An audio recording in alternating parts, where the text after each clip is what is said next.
Prédicateur, pasteur Alain Ouvrard. Thème du message, le toucher de la foi.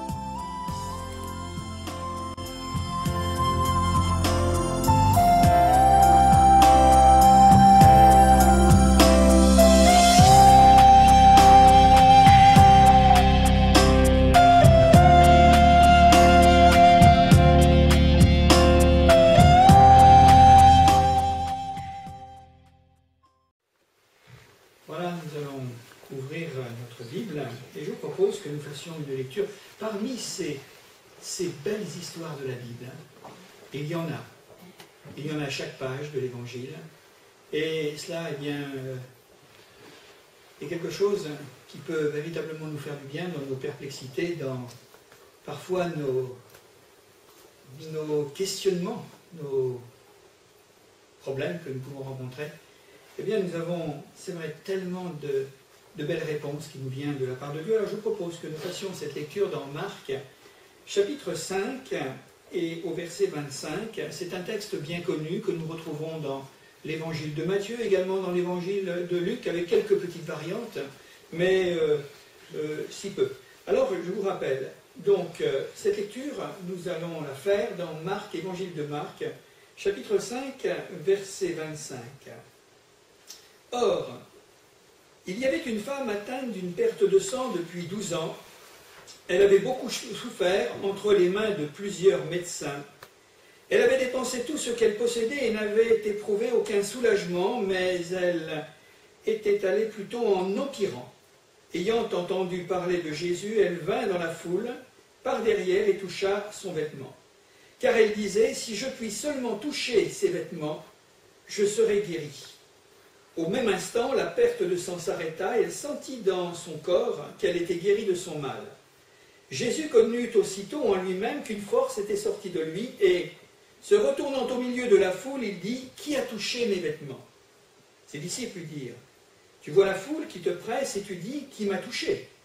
Et il regardait autour de lui pour voir celle qui avait fait cela. La femme, effrayée et tremblante, sachant ce qui s'était passé en elle, vint se jeter à ses pieds et lui dit toute la vérité.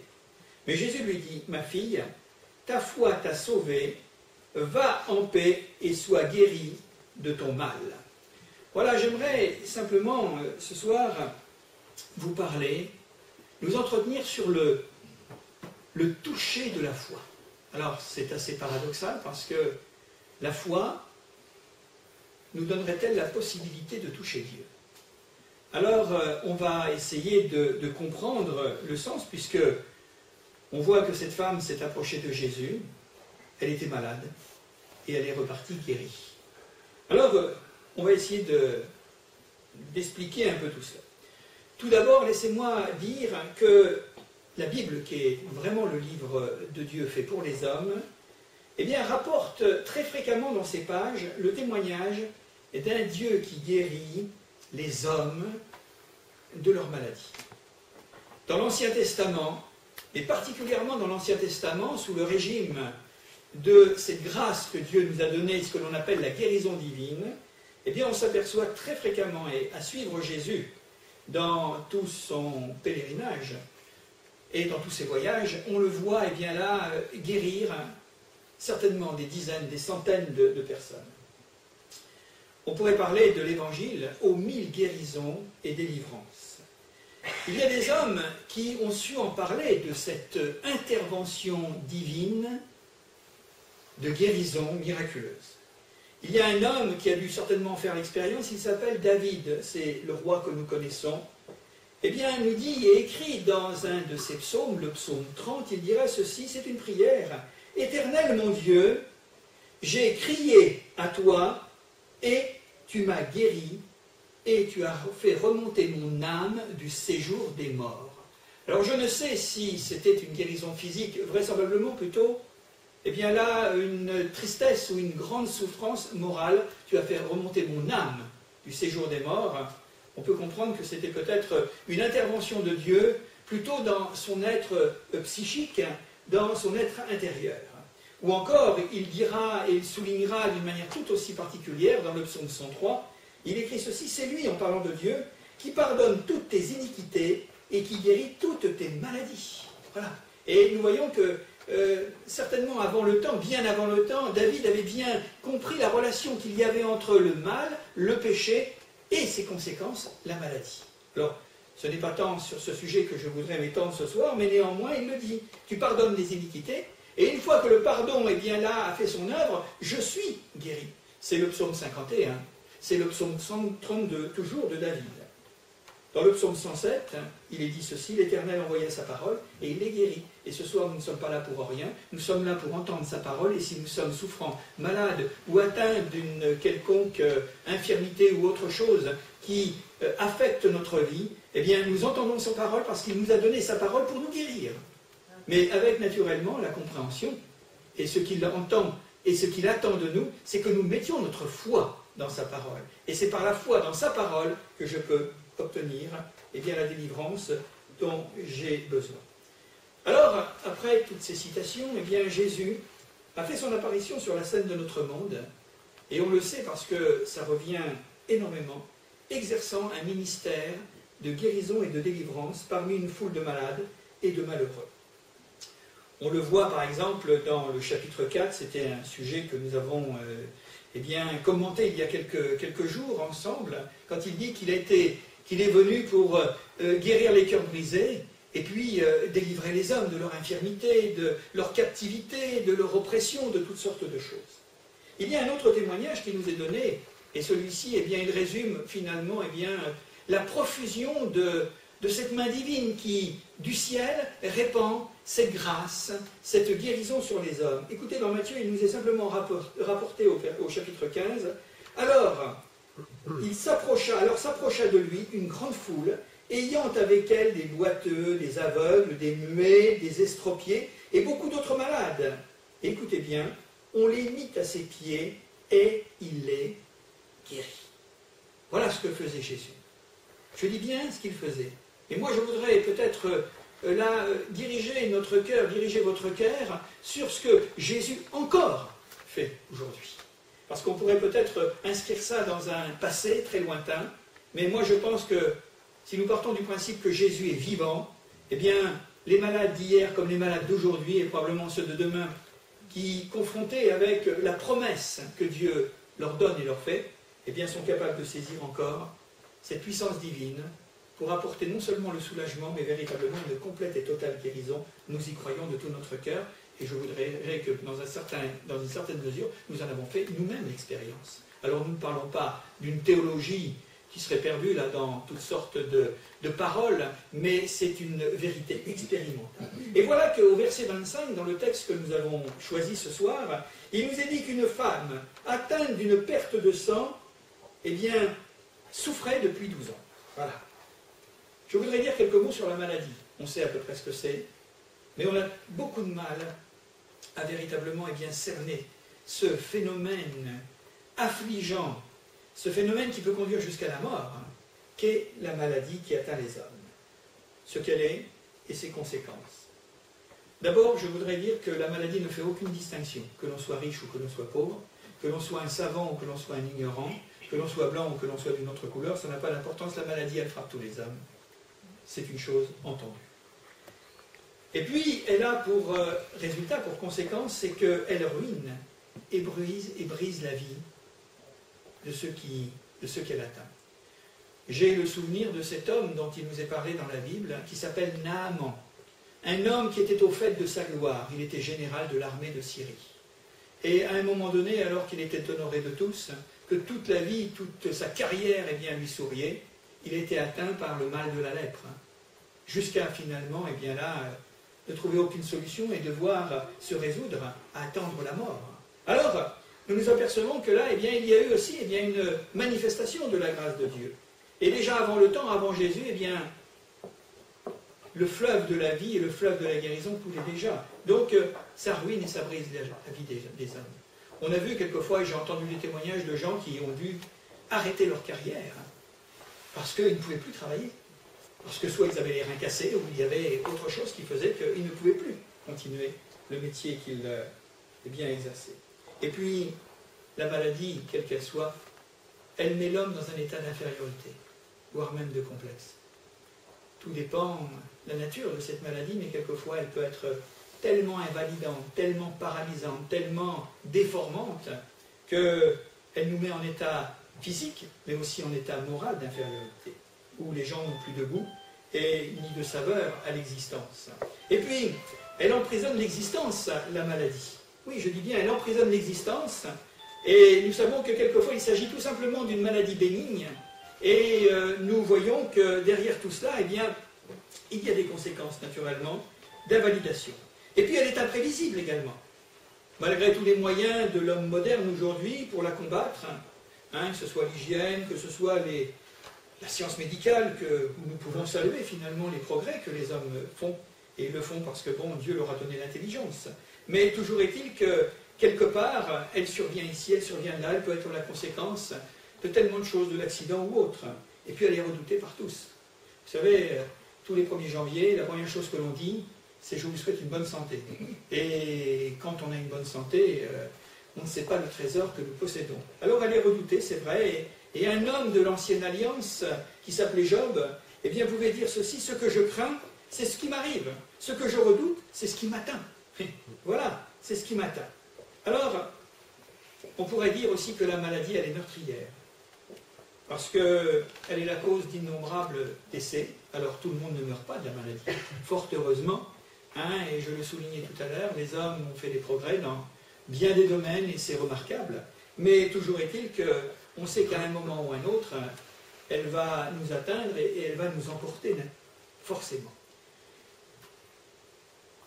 La maladie, je l'ai souligné tout à l'heure, est liée directement à notre nature d'homme pécheur. Voilà.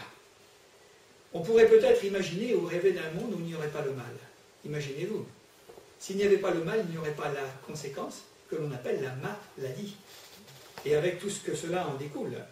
Et on voit que Jésus a souligné dans un cas particulier, eh bien, le lien qu'il y a entre la corruption de la nature humaine, le péché, si vous voulez, avec ses conséquences.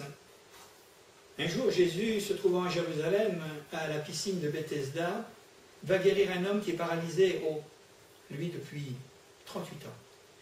Et Jésus va lui dire, eh bien maintenant tu es guéri, va et ne pêche plus afin qu'il ne t'arrive quelque chose de pire.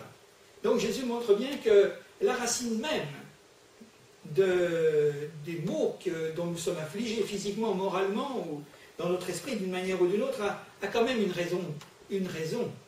mauvaise raison, c'est tout simplement eh bien, le péché. Et puis voilà que nous avons lu également, et je voudrais donner quelques mots sur ce sujet, il nous a dit que cette femme était malade depuis 12 ans. On pourrait dire qu'elle avait appris à gérer sa vie dans le temps, avec le mal, avec son mal. C'est pas très agréable quand on est malade pendant une journée ou deux, c'est vrai. On est souvent atteint de petites infections passagères. Et c'est vrai qu'on a toujours la sensation, quand on était un petit peu sévèrement bousculé, eh bien, de dire, eh bien, voilà, c'est comme s'il y avait quelque chose qui revivait en nous. Après une bonne grippe, on est un petit peu chancelant, on ne sait plus tellement où on en est rendu, on titube, mais néanmoins, on sent que les forces reviennent. Imaginez-vous que vous êtes atteint d'une maladie sans aucunement, pendant des mois et des mois et des mois, voir vos forces revenir. Et ça, c'est... Imaginez-vous qu'il y a le mal, mais il y a aussi cet état de déprime qui peut s'installer.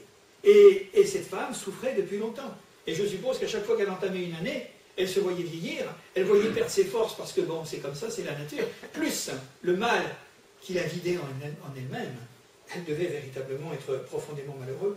C'est ce qu'on appelle les maladies chroniques, un état maladif. Et là, il faut compter sur quelque chose de terrible, c'est le facteur temps. Jusque à quand? Combien de temps cela va-t-il durer? Alors il y a des espoirs, et puis il y a des déceptions. Et puis quelquefois on se prend à croire qu'il y a quelque chose qui va se passer. On se sent mieux et puis on commence à faire un petit peu plus qu'à d'habitude et on retombe encore davantage.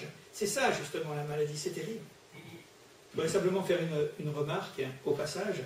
C'est que l'épreuve du temps porte parfois les hommes, je dis bien parfois, hélas, porte les hommes parfois à réfléchir et place le malade en face de ce qu'il est, c'est-à-dire de lui-même. Et je dirais, je ne veux pas en faire une règle, il n'y a rien d'absolu dans ce que je vais dire, mais parfois, dans certaines circonstances, Dieu permet des temps d'arrêt dans notre vie pour casser le rythme endiablé dans lequel nous sommes emportés.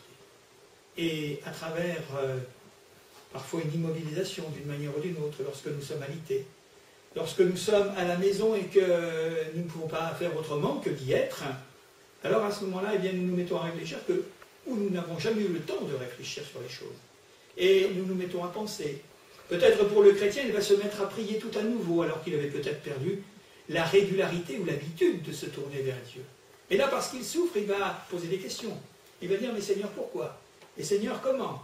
Et qu'est-ce que tu vas faire? Et je te demande de faire quelque chose. Et je suis convaincu que Dieu agit à ce moment-là.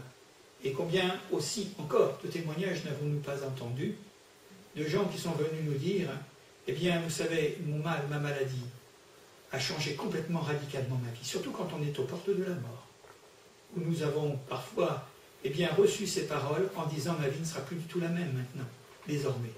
Je sais ce que c'est. J'étais à deux doigts, finalement, de quitter cette terre et eh bien, Dieu m'a parlé. Alors, cet homme de souffrance qui est Job, celui dont nous avons cité tout à l'heure et qui craignait finalement ce qui lui arriverait, eh bien, a écrit, certainement après son relèvement, parce qu'il a été très malade, ou dans sa maladie, il dira, mais par la douleur, l'homme est repris sur sa couche, quand une lutte continuelle vient agiter ses os, mais Dieu sauve le malheureux dans sa misère, et c'est par la souffrance qu'il l'avertit.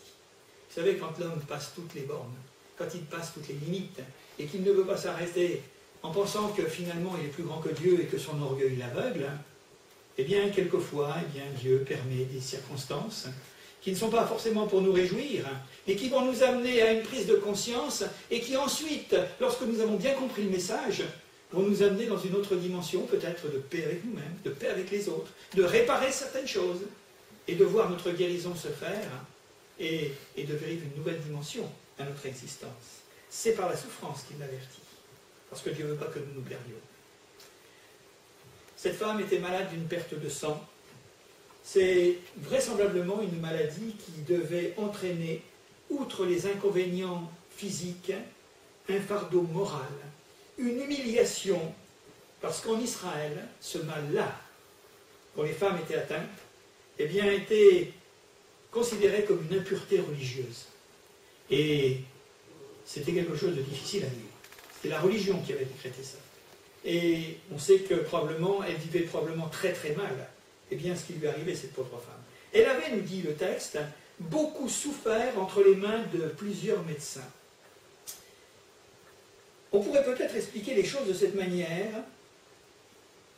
Elle avait souffert entre les mains des hommes, peut-être avec des techniques médicales de l'époque qui ne devaient pas être comme celles d'aujourd'hui, on peut peut-être le deviner, mais elle avait surtout souffert vainement d'espérer. Et ça, c'est quelque chose de difficile. Cette femme s'était naturellement tournée vers ceux desquels elle attendait du secours. Comme nous-mêmes, naturellement, lorsque nous sommes malades, eh bien, nous allons frapper à la porte de notre médecin. Et il va nous prescrire des médicaments, il va nous examiner, et puis ensuite, eh bien, nous allons suivre le traitement et essayer de trouver naturellement eh bien, la solution, l'apaisement. Et quand on est souffrant, eh bien, elle a cherché des solutions, comme nous le ferions vraisemblablement. Mais quelquefois, on cherche n'importe quelle solution pour s'extraire de ce qui nous fait mal. Faire n'importe quoi pour guérir, nous tourner vers n'importe qui pour guérir, mais surtout ne plus jamais souffrir. Plus souffrir. Et nous voyons que la souffrance est bien fait reculer naturellement, et bien certainement les plus hardis. Il y a des nobles solutions qui peuvent être données par Dieu, par les hommes, par le truchement des hommes. Il y a des solutions douteuses et dangereuses, je voudrais souligner au passage, parce que ça c'est exploitation de la misère, tous ceux qui se précipitent vers les guérisseurs, vers tous ceux qui là eh bien, se réclament d'un don d'une manière ou d'une autre. Mais il faut vérifier de quelle manière ils travaillent et avec qui ils travaillent. La guérison divine c'est un autre monde, c'est autre chose. C'est la vie et la lumière, ça vient de Dieu. Mais on voit que dans notre société, pourtant qui est une société rationaliste, une société où les gens pensent et analysent, de les voir se prêter entre les mains de gens qui ne sont absolument pas docteurs, qui n'ont aucune compétence médicale, et qui sont en train de prescrire d'une manière ou d'une autre et toutes sortes de choses, et certainement avec, eh bien là, une instrumentalisation de moitié religion, d'occultisme religieux, de toutes sortes de choses, ou de magie populaire, naturelle, enfin toutes sortes de choses. Ça, ce sont des méthodes douteuses et dangereuses, je l'ai dit il y a un instant. Donc cette femme avait placé sa confiance dans les hommes, dans leur capacité, dans leur savoir, mais nous l'avons vu, hélas, elle va se trouver devant un constat d'impuissance. Et combien avait-elle fait de médecins? Combien avait-elle frappé de portes parce qu'on lui avait recommandé celui-ci, celui-là, et elle était d'aller à celui-ci, à celui-là, et finalement, c'est pour ça qu'il nous est dit qu'elle avait beaucoup souffert. Souffert d'avoir peut-être trop espéré. Et à un moment donné, quand on ne peut plus espérer parce qu'on était trompé, parce qu'on ne sait plus où on en est rendu, eh bien, que reste-t-il? Elle avait beaucoup souffert. Souffert physiquement, mais souffert moralement. Pourtant, c'était une femme israélite, vraisemblablement, son histoire nous le laisse penser, et avait-elle oublié l'Éternel qui guérit? Parce que s'il y avait quelque chose qui était présent en permanence dans la loi de Moïse, dans l'Ancien Testament, dans ce que tout Israélite, tout Juif connaissait, c'est qu'il y avait aussi un Dieu tout-puissant, il l'appelait d'ailleurs le Tout-Puissant, le Dieu d'Israël, mais avait-elle, comme bien d'autres, oublié tout simplement eh bien, que ce Dieu était aussi un Dieu de compassion, qui répand sa grâce sur les malheureux, sur les souffrants, sur les désespérés. La foi dans ce Dieu tout-puissant était conditionnée par son environnement général. Comme nous pourrions le dire aujourd'hui, dans notre monde, soi-disant chrétien. Et l'environnement d'Israël où vivait cette femme au moment où Jésus a fait son apparition, vous savez ce que c'était comme environnement? C'était l'incrédulité. On ne croyait plus en rien. Et aujourd'hui, nous nous apercevons que dans notre société judéo-chrétienne, eh bien on s'aperçoit que les gens ne croient pas réellement.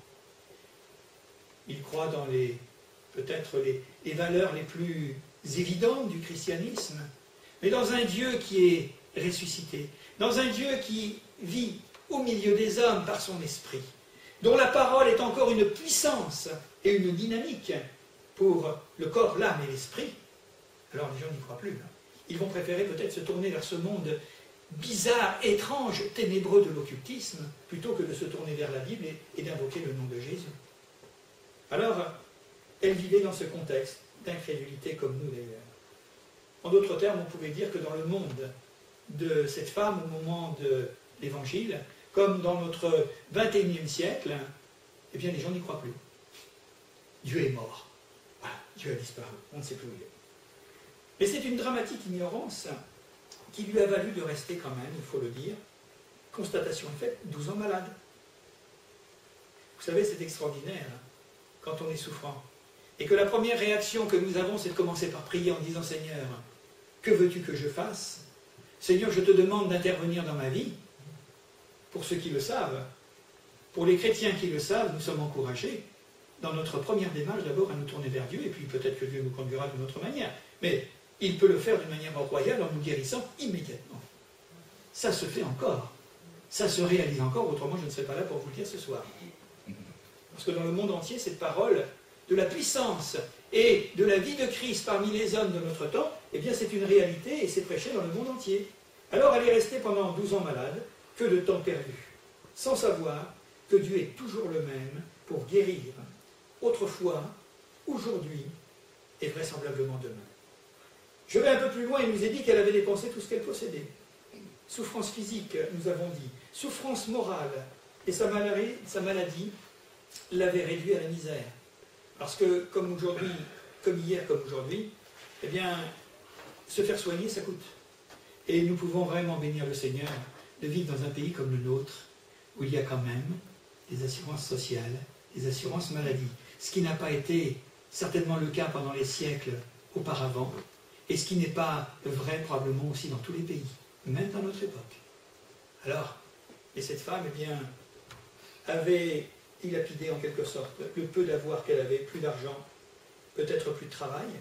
Alors quand il n'y a plus de travail, il n'y a plus d'argent et la maladie s'installe et c'est une situation, c'est un grand problème. C'était le problème numéro 1 de cette femme, c'était sa santé. Comme Vous rencontrez aujourd'hui des gens qui vous disent, mais moi, si je pouvais avoir la santé, si j'étais comme tout le monde, si je pouvais faire ce que je faisais avant, eh oui, mais c'est comme ça. C'était sa préoccupation numéro 1, la priorité sur toute autre chose dans sa vie, parce qu'elle était polarisée sur son mal. Et vous savez ce que c'est d'être polarisé sur le mal? Imaginez-vous, vous avez tous eu certainement une rage de dents. Hein. Ben, je peux vous dire qu'il n'y a plus rien qui compte. Hein. C'est la dent. Cette maudite dent qui fait mal. En attendant le redoutable dentiste. Mais on sait qu'on y va quand même s'il fait mal, c'est qu'on n'aura plus mal après. Et il y a des gens qui n'ont plus qu'une idée en tête, c'est leur souffrance. Et ça réduit l'existence, ça détruit l'existence. Elle n'avait éprouvé aucun soulagement, mais elle était allée plutôt en empirant. C'est triste, c'est terrible, naturellement. Souffrir pour guérir, on est d'accord. Mais le contraire, quand il n'y a pas d'espoir, quand il n'y a rien, aucun aboutissement. Cette femme, certainement, devait vivre successivement des espérances déçues, et on l'avait probablement trompée. On lui avait dit, mais ça ira mieux. Parce que quand vous allez chez les gens qui prétendent vous guérir, ils ne vont pas vous dire, vous allez mourir. Avant, ils vont vous dire, il faut quand même s'accrocher un petit peu, et puis j'ai quelque chose pour vous. Et quand ça ne marche pas, qu'est-ce que vous voulez faire? Parce que vous savez, l'espoir fait vivre. Mais lorsqu'il n'y a plus d'espoir, qu'est-ce que nous pouvons faire? La maladie est parfois plus forte que les hommes. Leur capacité, leur compétence, leur dévouement. Alors que faire? Même dans notre temps quand même de grande technologie médicale, et ça, je dis que c'est formidable, quand on voit en l'espace de 30 ans les pas de géant que l'on a fait pour surtout les soins du corps, dans la chirurgie et autre chose. Bon, peut-être pas toutes les maladies, tous les maux, ça c'est certain. Mais toujours est-il qu'il y a eu quand même quelque chose de formidable dont nous pouvons saluer finalement sa raison d'être et puis le bien que cela apporte à l'humanité. Mais malgré tout cela, eh bien, on voit qu'il y a aussi malheureusement des milliers et des milliers d'hommes et de femmes, de jeunes gens, de jeunes filles, d'enfants, de vieillards, eh bien, qui à un moment ou à un autre, eh bien, vont partir du mal dont ils sont atteints. Alors, peut-être déçus, mais je crois qu'au fond de son cœur, parce qu'il fallait un petit peu le lumignon, il fallait souffler sur le lumignon, il y a toujours la petite mèche, vous savez, qui éclaire, la petite étincelle qui fait tout repartir. Alors peut-être déçu, peut-être trompé naturellement, à deux doigts de capituler dans cette dimension de l'espoir, mais elle n'avait pas perdu néanmoins toute espérance. Il restait au fond de son cœur quelque chose. Et tant qu'il restera encore quelque chose au fond de notre cœur, eh bien Dieu est capable de faire des miracles. Et le miracle, c'est finalement de rallumer tout ça, de remettre tout ça en route. Et cette femme n'avait pas renoncé, elle n'était pas découragée. Vous savez pourquoi? Parce que quand elle a entendu dire que Jésus passait par là, elle aurait pu dire, je reste dans ma maison, ça ne sert à rien. C'est Jésus de Nazareth, on me dit qu'il guérit, mais moi je ne veux pas me déplacer, ça ne sert à rien, je serai toujours malade et j'aurai... Non, elle a fait quand même la démarche. Donc il lui restait encore quelque chose, un tout petit peu, mais il fallait encore qu'on souffle sur la mèche fumante. Et c'est ce qui s'est passé. Jésus connaît la position de notre cœur, je pourrais le dire. Il sait où nous en sommes les uns et les autres. Tous ceux qui écoutent la parole de Dieu savent véritablement où nous en sommes. Dans un domaine ou dans un autre, c'est peut-être pas la maladie, mais c'est peut-être une espérance que nous attendons depuis longtemps. C'est peut-être une situation, c'est peut-être un problème matériel ou autre chose, je ne sais pas, ou une attente de quelque chose de spirituel. Peu importe. Alors il connaît l'état de notre cœur. Ça c'est vrai.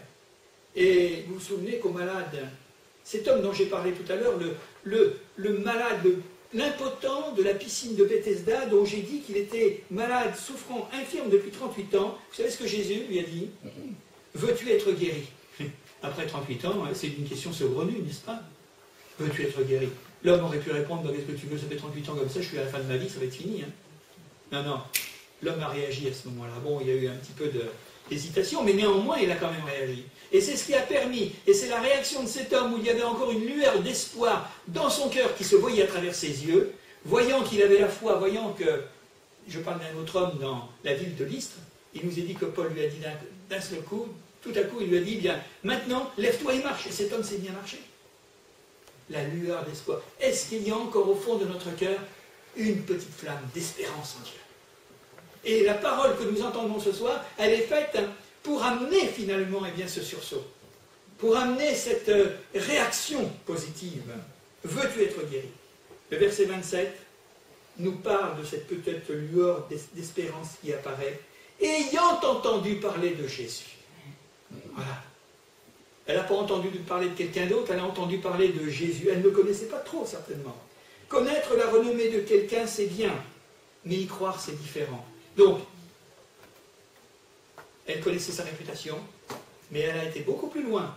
Elle a dépassé les limites dans lesquelles nous sommes souvent retenus par nos doutes, par notre incrédulité, par la maladie, par toutes sortes de choses. C'est qu'elle a cru, finalement, la renommée de Jésus, à travers son ministère, qui était avant tout aussi, parmi les hommes pendant 3 ans, de guérir les malades. Et elle a eu cette réaction positive au dire de la foule, et elle s'est sentie concernée. On lui a dit, c'est Jésus qui passe. Et elle a eu une réaction qui était favorable. Elle n'a pas haussé les épaules en disant « Qu'est-ce qu'il peut faire pour moi ?» Comme beaucoup de gens, peut-être rétorquent quand on leur parle de Jésus. « Mais qu'est-ce que votre Jésus peut faire pour moi ?» Vous me parlez des promesses de la Bible, mais qu'est-ce que c'est que ce vieux livre tout poussiéreux? Est-ce que vous croyez qu'aujourd'hui, en 2011, eh bien, ces paroles de la Bible peuvent me concerner? Beaucoup de gens réagissent avec une désinvolture ou un tel découragement, une telle lassitude, mais ça, c'est pas seulement de la lassitude, c'est tout simplement de l'incrédulité. Alors elle s'est sentie concernée, elle s'est dit, si aujourd'hui c'était pour moi, et si aujourd'hui, vous qui entendez la parole, c'était pour vous, pourquoi pas? Pourquoi pas? Et il y a toutes les raisons que ce soit pour ceux qui entendent et qui croient. Ça, il n'y a pas de doute. Elle a cru, et elle a fait de Jésus sa solution. Et on avait entendu tellement parler de diverses solutions. Mais là, c'était sa solution. Est-ce que ça ne serait pas pour moi maintenant? De toute façon, on va le voir dans la manière dont elle va réagir. Parce que je voudrais dire encore une vérité, c'est que la vraie foi, la foi authentique, la foi réelle dans le cœur d'un homme ou d'une femme, nous porte toujours à l'action, pas à la passivité. J'attends. Il va y avoir d'une manière ou d'une autre une réaction de notre part, et qui fait que, eh bien, nous allons mettre en route le processus, finalement, de l'action de Dieu, de la délivrance de Dieu, de l'exaucement de nos prières, que Dieu va nous apporter. Elle est venue, nous dit le texte, elle vint dans la foule, par derrière, et toucha son vêtement. Elle est venue, elle a fait le pas de venir. Si les hommes qui sont malades dans cette ville de Saint-Nazaire, après avoir reçu peut-être une invitation, un prospectus, un témoignage, venez, non pas dans l'église pour se caler, mais venez parce qu'on y prêche Jésus.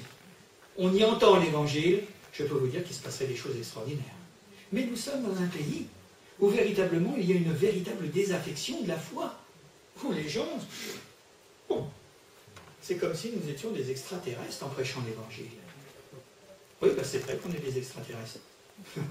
Dans une certaine mesure, bien avec les pieds sur terre, naturellement. Mais on prêche quelque chose qui vient, non pas de la terre, mais vient d'en haut, vient du ciel, et vient de ce Dieu que nous prions et que nous adorons, qui est le Dieu vivant et vrai, et le Dieu tout-puissant, naturellement. Alors elle est venue, et elle s'est mise par derrière, elle a essayé de se frayer un chemin, elle y est arrivée, et elle a touché son vêtement. Sa démarche de toucher prouve combien elle espérait encore après 12 années de souffrance, et son geste est l'expression de sa conviction. Ouais, de sa conviction. Écoutez bien, toucher Jésus, c'est tendre la main vers lui. On le comprend sur le plan physique. C'est le reconnaître comme le secours possible. Elle l'a fait. Toucher Jésus, c'est une prière sans parole. Parce qu'il y a des prières sans parole. Une sorte de main qui touche, où la guérison est dérobée plutôt que demandée. Elle est venue par derrière. Elle avait peut-être honte, naturellement, compte tenu de son mal. Pauvre femme malade, qui choisit ce moyen du toucher, au lieu de crier, comme Bartimée, par exemple. « Fils de David, aie pitié de moi », mais elle ne va pas faire la même chose. Elle a choisi ce moyen du toucher Jésus, tant par le caractère délicat de son mal, puisqu'il était impur, selon la religion, que par le sentiment de rétablir le contact entre elle et la source de la vie, donc de sa guérison. Elle était au bon endroit, elle était au bon moment, et elle a touché la bonne personne. Voilà. Tout simplement. Et c'est ça la guérison divine. Combien de gens sont en train d'errer dans toutes sortes de cabinets obscurs, se faisant manipuler par ceci, par cela, ou essayant toutes sortes de traitements qui viennent d'ici ou d'ailleurs, alors que finalement, eh bien, la solution, eh bien, elle est en Christ. Car elle se disait, si je puis seulement toucher ses vêtements, je serai guéri. Et sa conviction est dans tout son geste. Elle n'a pas dit quelque chose, elle a touché. Vous savez que la foi se définit ainsi, je le rappelle pour mémoire. La foi est la ferme assurance des choses qu'on espère, une démonstration de celles qu'on ne voit pas encore.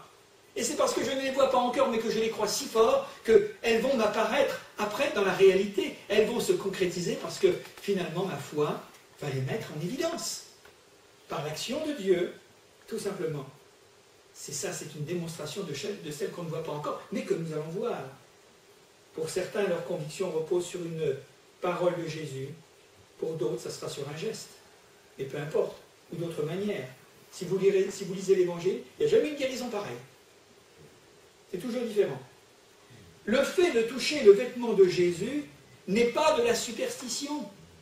Je tiens à le dire pour ceux qui auraient entantiné une âme religieuse. Combien de gens sont là à aller dans une église ou dans un édifice religieux et toucher des reliques, etc., porter je ne sais quel un signe religieux de piété ou de dévotion. Il y a quelques mois, nous étions au Saint-Sépulcre à Jérusalem. Et je peux vous dire, dans ce contexte orthodoxe grec, je peux vous dire que c'était quelque chose. Je voyais un pauvre homme, j'ai dû peut-être vous le raconter, mais un pauvre homme qui était aussi paralysé et porté par sa famille. Et les efforts qu'il faisait, nous étions là, et moi je ne pouvais rien faire. Vous pouvez me dire, parce que je me serais peut-être fait... mais toujours est-il que nous constations avec mon épouse, ce pauvre homme tenait à peine debout, et il y avait des icônes le long du mur, mais qui étaient encore plus hautes que le tableau qui est derrière moi.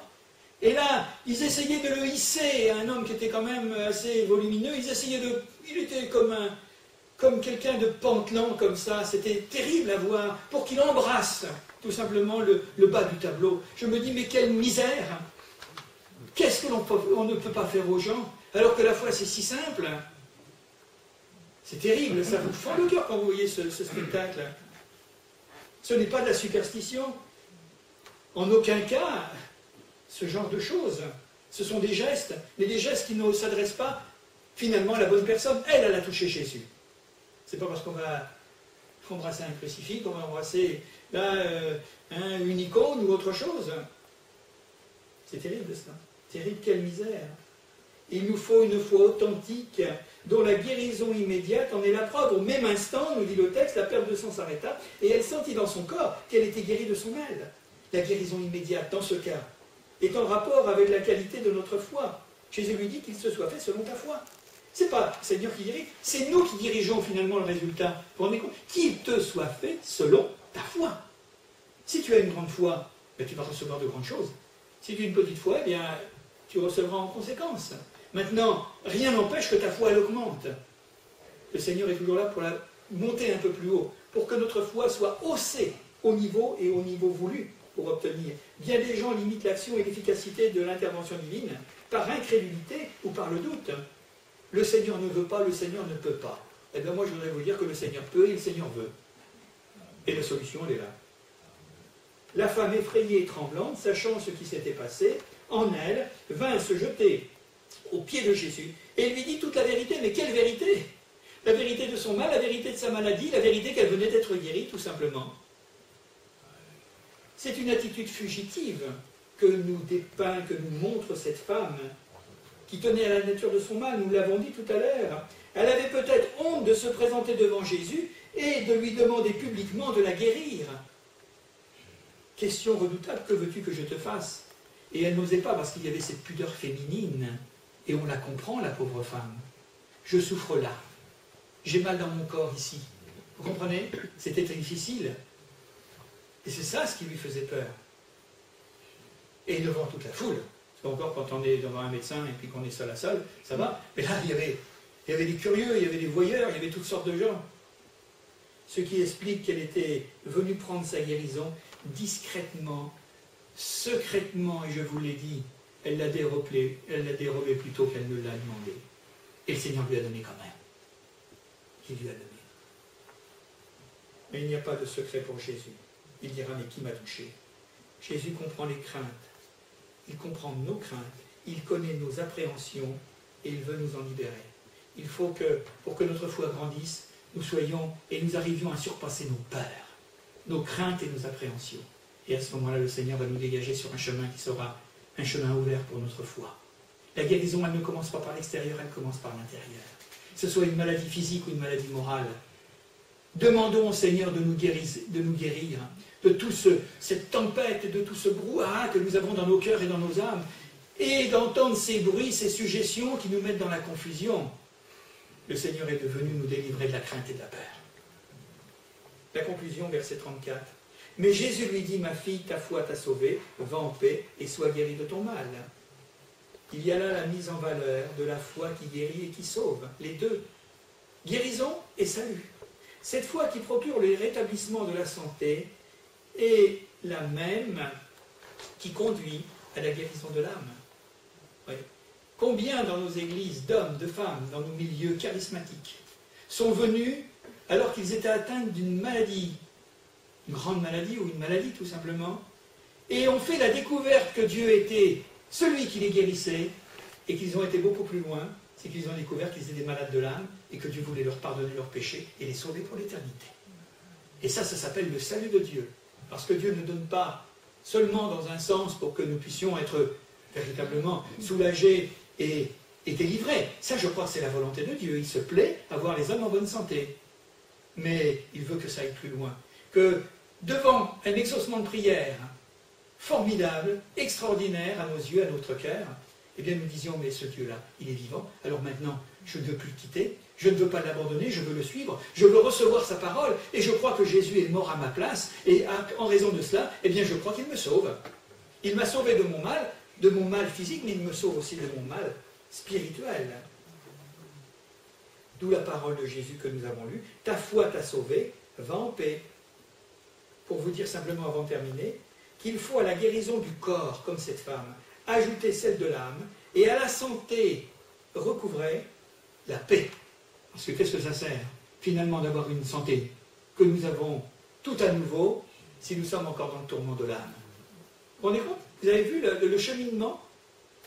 Dieu guérit nos corps, il guérit nos corps, c'est sûr, mais avec cette guérison, cette santé que nous avons tout à nouveau, eh bien, il veut que nous soyons en paix avec nous-mêmes, en paix avec les autres et en paix avec lui. Parce que vous savez, le plus grand bonheur que nous puissions connaître sur la terre, c'est la paix. La paix.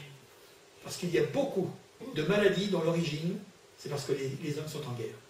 Parce que les hommes sont dans la haine, ils sont dans le tourment, ils sont dans toutes sortes de choses qui les détruisent. C'est ce qu'on appelle des maladies psychosomatiques. Il n'y a rien de dysfonctionnement dans leur être physique, mais c'est l'âme qui est malade, et ça a des répercussions sur le corps. Alors ils ont mal partout. Vous n'avez jamais entendu cela? J'en suis sûr. Tel est le but du miracle de Dieu, délivrer du péché et de la mort, guérison des corps pour éveiller à une autre dimension plus précieuse et éternelle, c'est-à-dire, eh bien, le salut de notre âme. Que Dieu nous bénisse ce soir. Je trouve que c'est une belle histoire. Il y en a des dizaines et des dizaines comme ça. Nous en reverrons d'autres. Mais c'est pour nous montrer qu'il y a un chemin. Et Jésus nous dit, moi je suis le chemin, suivez-moi. Je vous dis la vérité, alors il faut la croire. Et je vous dis, je suis la vie. Alors, s'il est la vie, eh bien prenons-la quand on ne l'a plus. Ou quand elle est en fonctionnement qu'à moitié, particulièrement pour cause de maladie. Que Dieu nous bénisse. Nous allons prier quelques instants. Je vous invite à vous incliner avec moi. Seigneur, nous te rendons grâce pour le toucher de la foi. Et tu nous as montré encore une fois de plus que certains ont crié, certains ont fait monter les prières vers toi, mais d'autres n'ont rien dit, telle que cette femme. Elle a touché, Seigneur, tout simplement le bord de son vêtement, de ton vêtement, avec cette conviction que si elle parvenait véritablement, eh bien, à poser ses doigts, sa main, eh bien, sur toi, eh bien, elle serait guérie. Nous savons que tout cela, ça ne se discute pas. C'est une conviction très personnelle. C'est une assurance qui est au fond du cœur. Alors je te demande, et nous te demandons tous ensemble, que tu nous aides, Seigneur, à comprendre, à réaliser, Seigneur, et à voir de nos yeux ceux de notre cœur, et bien qu'il y ait une dimension, Seigneur, qui appartient au monde invisible, mais dans laquelle nous pouvons véritablement plonger nos regards et comprendre que nous avons affaire, dans nos soucis, dans nos maux, dans nos infirmités, dans nos maladies, dans nos souffrances, eh bien, Seigneur, que nous avons affaire véritablement à un Dieu qui est rempli de miséricorde et de compassion, et un Dieu qui agit dans la mesure où nous lui faisons confiance. Seigneur, nous te bénissons et nous te rendons grâce. Je te remercie, Seigneur, parce que tu n'es pas venu supprimer la souffrance des hommes, mais tu es venu la remplir de ta présence. Et ta présence, Seigneur, c'est lorsque tu remplis notre cœur de foi. Et notre cœur rempli de foi nous amène véritablement, ensuite, eh bien, à croire que tu es capable de supprimer cette souffrance, de l'éliminer, Seigneur, parce que tu l'as vaincu à la croix, en mourant pour nous, puisque tu nous dis dans l'Écriture sainte que c'est par tes meurtrissures que nous sommes guéris. Alors nous croyons encore aujourd'hui que Dieu est capable de guérir des hommes et des femmes qui souffrent. Et merci, Seigneur, non seulement de les guérir, mais de les sauver. Merci, notre Dieu. Amen. Amen.